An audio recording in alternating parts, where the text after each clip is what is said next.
Show scientist is made, ऐसा दिखाया जाता है कि साइंटिस्ट आर नॉट बोर्न, वो पैदा नहीं होते हैं, दे आर मेड, उनको बनाया जाता है। इनको बटरफ्लाइज में, इंसेक्ट्स में, इन सब चीजों में इतना इंटरेस्ट था जिसकी वजह से बचपन से ही इनका जो साइंटिफिक क्यूरियोसिटी थी वो इनके अंदर बहुत ज्यादा थी, चीजों को जानने की इच्छा। पर पहली बार ऐसा हुआ कि वो उनका जो आर्टिकल था, उनका जो बात थी वो इतनी इंपॉर्टेंट और इतनी अच्छी लगी उनको कि पहली बार किसी कॉलेज के बच्चों का आर्टिकल भी उसमें प्रिंट हुआ है। चलिए let's start with the new chapter and the name is making of a scientist,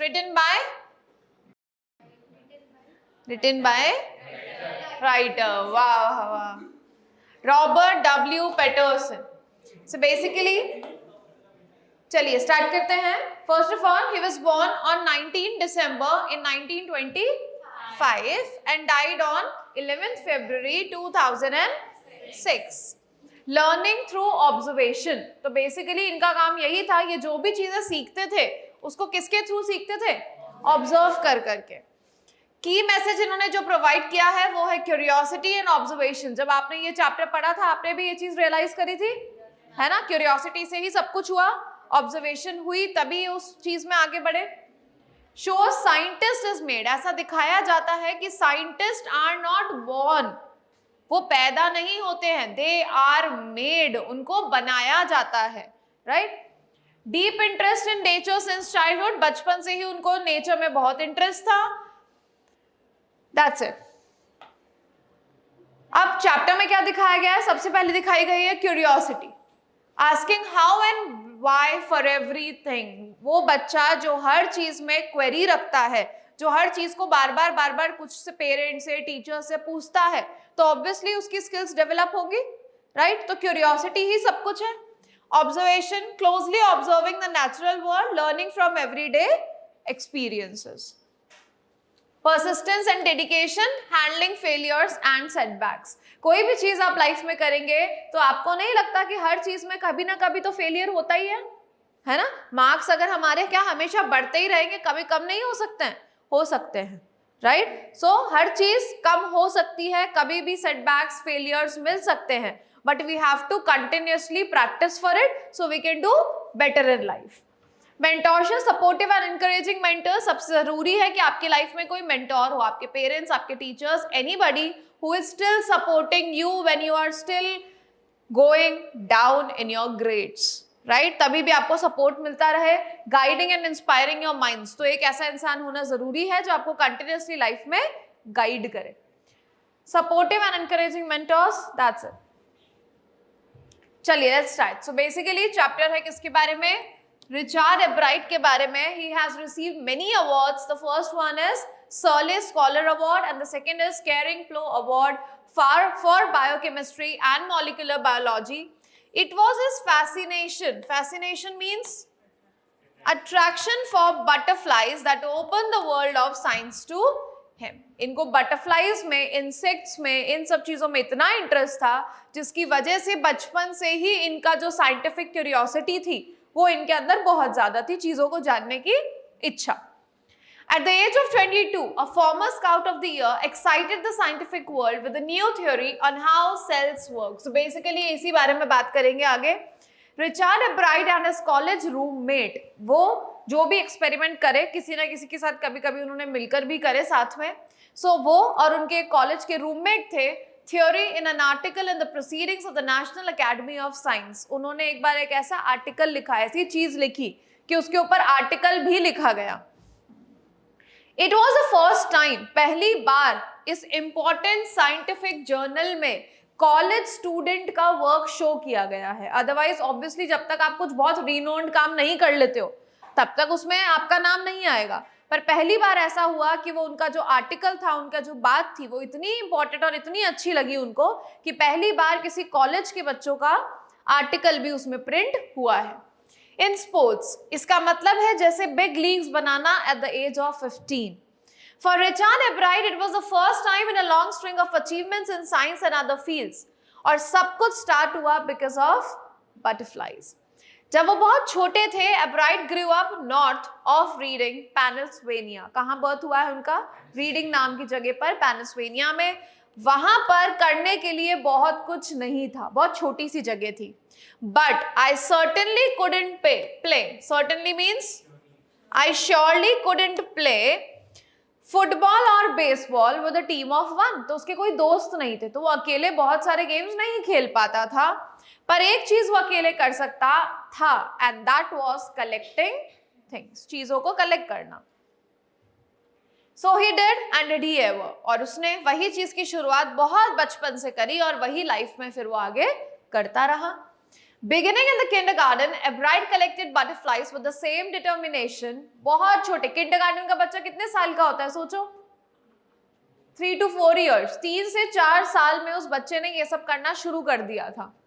That has marked all his activities. He also collected rocks, fossils and coins. He became an eager astronomer too. उसको star gazing करना भी बहुत पसंद था, तो वो starting से ही astronomer वाली वाइब्स भी देता था. From the first, he had a driving curiosity along with a bright mind. पहला, उसका माइंड बहुत शार्प था, और दूसरा, उसके अंदर हर चीज को जानने की इच्छा थी. उसकी मदर ने उसको बहुत एनकरेज किया. जो भी चीज की जरूरत उसको पड़ती थी, telescope, microscope, anything, cameras, mounting material, वो सब कुछ उसको ला कर देती थी. So he, for him, she was the only companion for हर.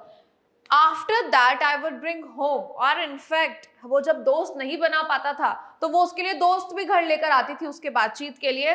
पर रात को वो दोनों बैठकर अपना टाइम स्पेंड करते थे. And she said Richie was my whole life. Because उनके फादर की डेथ हो गई थी बहुत जब वो छोटे थे, तो उनकी मदर ही उनकी लाइफ थी और उन्होंने उसको बहुत ज्यादा सपोर्ट भी किया. अब रिचार्ड एब्राइट को काम करना बहुत पसंद था. तुम्हें पसंद है? नहीं, जनरली नहीं होता है, पर उनको काम करना बहुत पसंद था. Not physical work but learning things. चीजों को सीखना उन्हें बहुत पसंद था. He liked it, he wanted to learn and learn he did on everyday things. बाकी चीजों में वो बाकी बच्चों जैसा ही था. By the time he was in second grade, जब वो सिर्फ और सिर्फ सेकेंड क्लास में आया, उस टाइम तक वो वहां की कितनी बटरफ्लाईज कलेक्ट कर चुका था? 25 टाइप्स ऑफ बटरफ्लाईज को वो कलेक्ट कर चुका था. That probably would have been the end of my butterfly collecting. अब of course रिचार्ड एब्राइट ने सोचा कि ठीक है, मेरी जगह पर तो इतनी बटरफ्लाईज थी, उसने सारी कलेक्ट कर ली. अब उसको लगा कि इसके बाद तो मैं क्या ही कर सकता हूँ, मेरा यहाँ पर ही ये जो क्यूरियोसिटी वाली चीज है यही खत्म हो जाएगी. पर उनकी मदर ने ऐसा नहीं होने दिया. She brought him a book. उस बुक का नाम था travels of monarch x. Monarch is a type of butterfly. तो उसको ये दिखाया गया, हमें सबको पता है कि बर्ड्स माइग्रेट करती हैं, है ना, तो बटरफ्लाईज ही माइग्रेट करती हैं. तो ये दिखाया गया कि कैसे मोनार्क बटरफ्लाईज ट्रैवल करती हैं, कहां से कहां पहुंचती हैं और क्या होता है, वो पूरा चीज उसको समझाई गई उसी बुक में. बुक के लास्ट में रीडर्स को इनवाइट किया गया. किसके through?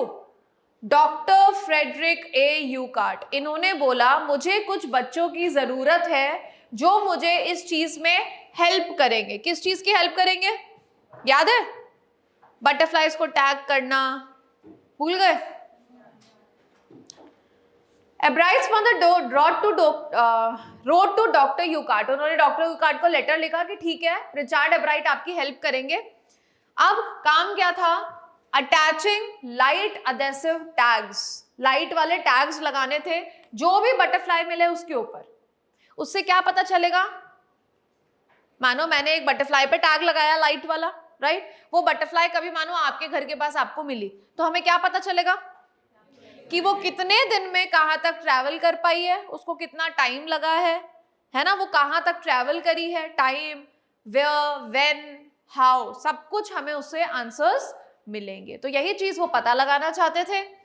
Butterfly collecting season around reading last 6 weeks in late summer.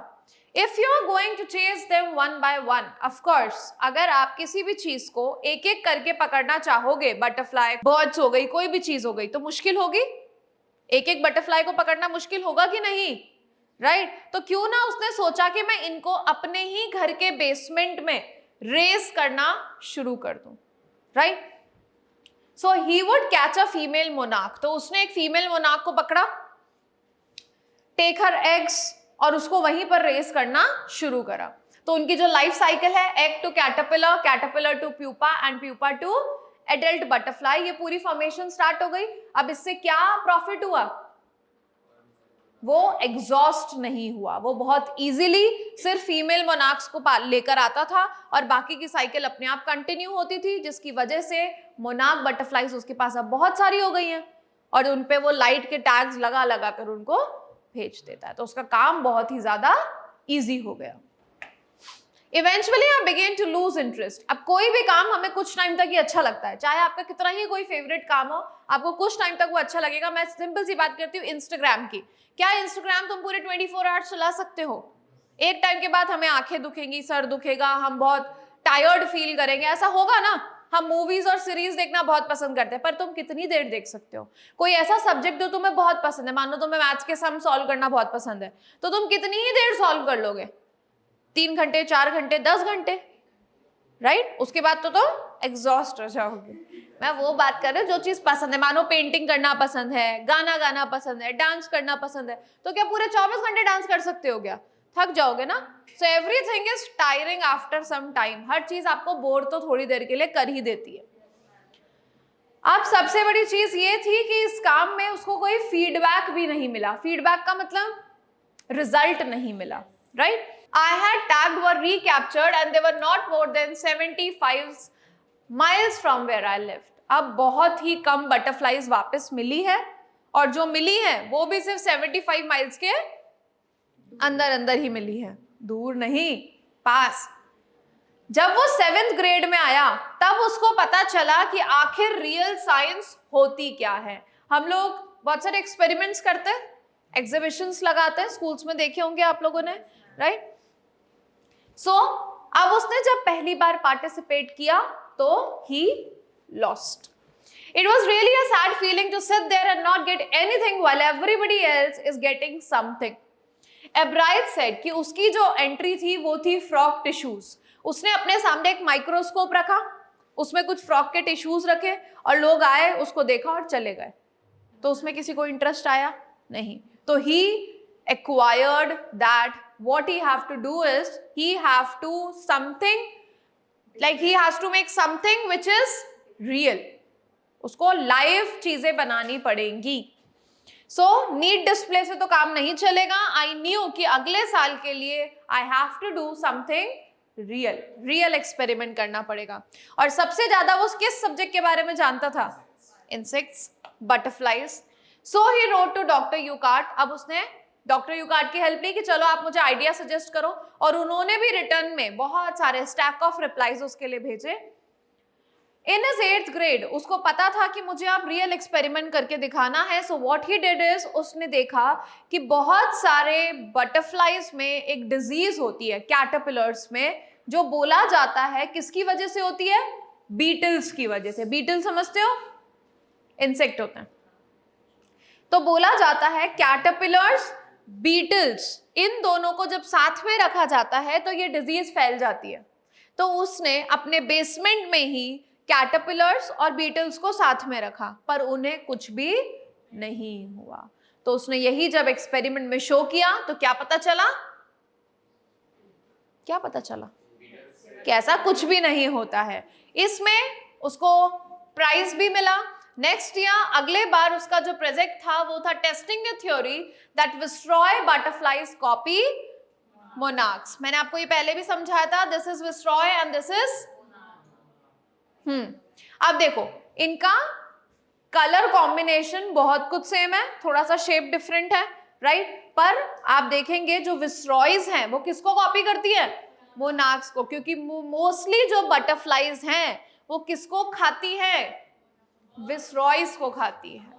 हाँ, अच्छा, नहीं, बहुत सारी जो बर्ड्स हैं वो ज्यादातर किसको खाती हैं? विस्ट्रॉय बटरफ्लाईज को खाती हैं। तो विस्ट्रॉयज ने सोचा क्यों ना हम मोनार्क्स की तरह दिखें, और अगर ऐसा होगा हम मोनार्क्स की तरह दिखेंगे तो बर्ड्स हमें नहीं खाएंगी। जब ये एक्सपेरिमेंट उसने वापस से प्रूव किया 8th क्लास में, तो फिर उसको प्राइज मिला।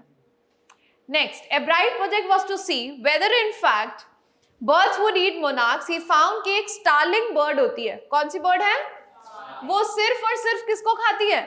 मोनाक्स को। तो उससे ये एक्सपेरिमेंट प्रूव किया।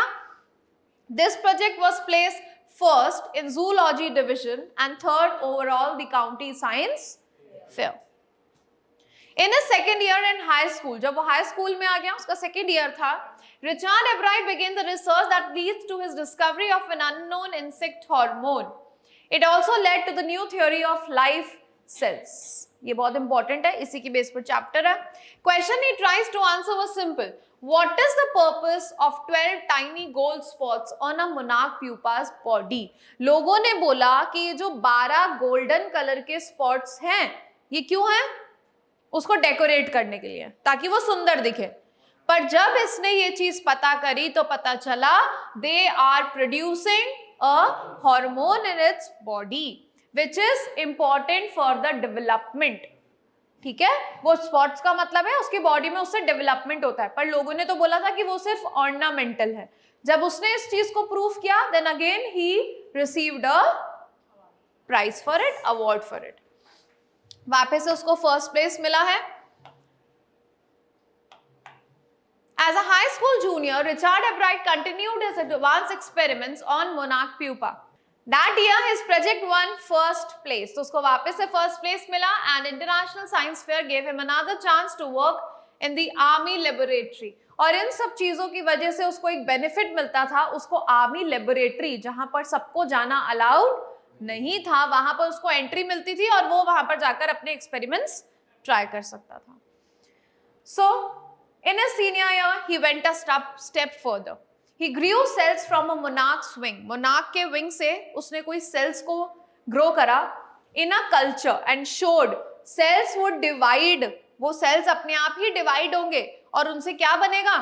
एक normal butterfly wing scales only if they were fed the hormone from the gold spots. तो जब ये चीज उसने प्रूव करी, वापस उसको प्राइज मिला, वापस उसको आर्मी लेबोरेटरी में जाने का चांस भी मिला। अगले ही साल फ्रेशमैन एट हार्वर्ड यूनिवर्सिटी, वो कॉलेज में आ चुका है। Ebright went back to the laboratory of department of agriculture and did more work on golden spots. उस लेबोरेटरी के जितने भी सोफिस्टिकेटेड इंस्ट्रूमेंट्स थे, उनको यूज करने के बाद ही was able to identify hormones chemical structure. A year and a half later, during his junior high, Ebright got the idea. अब उसको अपनी नई थ्योरी का आइडिया मिला है, that is about cell life. It came while he was looking X-ray photos of the chemical structure of a hormone. What is DNA? हाँ? तुम तो साइंस बहुत ज्यादा पढ़ते हो ना? क्या हो गया? कहाँ चले? So when he saw those photos, Ebright didn't shout Eureka. Eureka मतलब होता है, मान लो कि तुम किसी चीज पे बहुत टाइम से काम कर रहे हो और वो चीज तुम्हें मिल गई, समझ आ गई, तो it's a hooray type of thing, right? Even I have got it, but he believed that along with his findings about insect hormones, the photos gave him the answer. उन फोटोज से बायोलॉजी का जो बहुत बड़ा सा puzzle है, क्या puzzle है?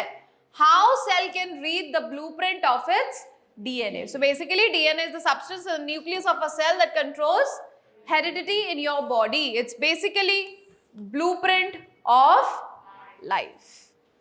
Ebright and his college roommate, जिनका नाम था James R. Wong, worked all that night. पूरी रात वो मिलकर काम कर रहे थे, drawing pictures and constructing plastic models of molecules to show, सिर्फ यही दिखाने के लिए it could happen. Together they later wrote the paper. उन्होंने जब उसको एक पेपर में प्रिंट किया तो उसी से ये थ्योरी बनी है। Surprising, no one who knew Richard Ebright graduated. कहाँ से ग्रेजुएट हुए वो? Harvard university. नाम सुना होगा शायद आप लोगों ने। उनकी क्लास में कितने बच्चे थे? 1510 and he scored second in the class. ऊपर से first second, है ना? Ebright went on to become graduate student researcher at Harvard Medical School. वहीं से उसका जो experiments था to test his theory, ये भी start हुआ। अगर ये theory correct proof हो गई, जो भी इसने theory लिखी अपने दोस्त के साथ मिलकर, दोस्त का नाम था जेम्स आर वॉन्ग, wrong नहीं, So it will be a big step towards understanding the process of life. It might also lead to new ideas for preventing some type of cancer and other diseases as well. तो ये बहुत बड़ा profit हो जाएगा लोगों को. पर ये सब पॉसिबल हुआ कैसे? Because scientist has curiosity. His high school research, सबसे पहले उसने रिसर्च करी थी मोनार्क प्यूपा की बॉडी पर, राइट? उसके बाद he has been interested in science. He first began collecting butterflies. सबसे पहला सब कुछ कब शुरू हुआ? किंडरगार्टन के टाइम से. But not so deeply that he hasn't time for other interest. अब ऐसा नहीं था कि सिर्फ उसको इसी चीज में इंटरेस्ट था, उसको और भी बहुत सारे इंटरेस्ट थे, जैसे कि he was a champion, debater, public speaker and a good canoeist and all round outdoor person. He is also an expert photographer. Particularly वो किस चीज की फोटोग्राफ्स लेना पसंद करता था? नेचर एंड साइंटिफिक एग्जीबिशंस की. इन high school Richard एब्राइट was a straight a student. बहुत अच्छा स्टूडेंट था. स्ट्रेट ए का मतलब टॉपर मान लीजिए आप, topper student. Because learning was easy, क्योंकि उसके लिए पढ़ना लिखना तो बहुत आसान था. तो उसने सोचा क्यों ना मैं अपनी एनर्जी कहीं और यूटिलाइज करूं. सो उसने पार्टिसिपेट किया मॉडल यूनाइटेड नेशंस क्लब में. He also find someone to admire. अब उसको अपने एक टीचर मिले जिनका नाम था रिचार्ड ए वेरर. उन्होंने उसके साथ बहुत ज्यादा कोऑपरेट किया, उसको बहुत ज्यादा मोटिवेट किया चीजों के लिए, जो उनके सोशल स्टडीज के टीचर थे. Mister Weiherer was the perfect person for me then. तो ऑफकोर्स अगर कोई ऐसा टीचर मिलता है तो बच्चा उसको लाइफ टाइम याद रखता है, राइट? तो वो आज भी उनको याद है कि कैसे उन टीचर ने मुझे बहुत सपोर्ट किया. सो ही वाज सेइंग कि वो मेरे बहुत ही परफेक्ट टीचर थे. Richard would always give that extra effort. और टीचर को भी ऑफ कोर्स वही बच्चा पसंद आएगा जो हमेशा अपने एक्स्ट्रा एफर्ट शो करेगा, right? So mister Weiherer said what pleased me was, मुझे उसके अंदर क्या पसंद आया? Here was this person who put in 3 or 4 hours at night, सिर्फ और सिर्फ 3 से 4 घंटे लगाकर doing debate research besides doing all his research with butterflies and his interest in other things. Richard के अंदर कंपटीशन की क्या है? Interest. Mr. Vera continued, but not in a bad sense. He explained, Richard was not interested in winning for winning's sake. सिर्फ जीतना उसके अंदर point नहीं था उस चीज का. Winning to get a prize, सिर्फ प्राइज नहीं चाहिए. He just wanted to be the best in whatever thing he is doing. उसको प्राइज से कोई मतलब नहीं था. So and that is, यही इंग्रेडिएंट है किसी भी साइंटिस्ट के लिए. सबसे पहले क्या होना चाहिए? First rate mind, and the second is curiosity, and third is will to win. For the right reason. एब्राइट के अंदर तीनों ही चीजें थी. उस टाइम से जब से उसकी मदर ने उसको बुक दिलाई थी, the name was Travels of Monarch X, और आज तक उसके अंदर वही इंटरेस्ट कंटिन्यू हो रहा है. So that's it in the chapter. Let's start with the questions. Author of The Making of a Scientist is. Essay is mainly about. पढ़ा है तुमने? What quality helped the author most as a child? Curiosity. Author learns science mainly through. Which activity fascinated the author? Essay shows that a scientist is. Who encouraged the author's interest in science? What does the author value more than marks? Which trait is essential for scientific thinking? कितने समझदार हो. Central message of the essay. चलो, tell me true and false. Essay is autobiographical. What is autobiographical?